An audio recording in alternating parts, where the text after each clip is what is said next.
Intelligent बेटा, माँ के दिल को जानता था कि माँ के दिल में क्या है.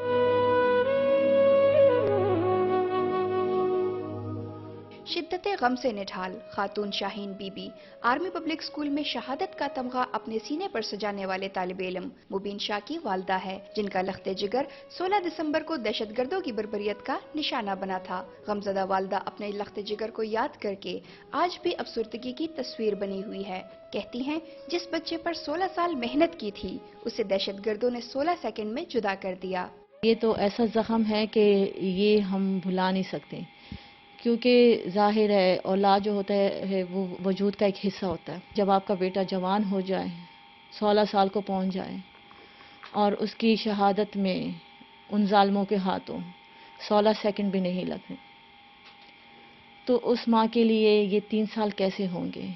सफाकी और दरिंदगी की मिसाल सानिहा APS का गमजदा खानदान आज भी दुख और गम की तस्वीर बना हुआ है. वालिद मुबीन शाह शहीद कहते हैं कि मुबीन शाह तालीम के साथ साथ हाफिज कुरान भी था, जिसे भुलाना आसान नहीं. इंतहाई मेरा बेटा नहीं था, वो मेरा एक दोस्त था, तो काफ़ी फर्मा बरदार था. टॉडलर एकेडमी से जो है वो टॉपर था, हाफिज कुरान था, तो उसमें बहुत सी खूबियाँ थी जो नहीं भुलाई जा सकती. APS के शहीदों का गम ता क़यामत फरामोश नहीं हो सकेगा, मगर आज भी गाजी तलबा के हौसले और जज्बे जवान हैं, जो दहशतगर्दों की असल शिकस्त है. कैमरामैन माज तारिक के साथ जीनत खान, पेशावर, अब तक.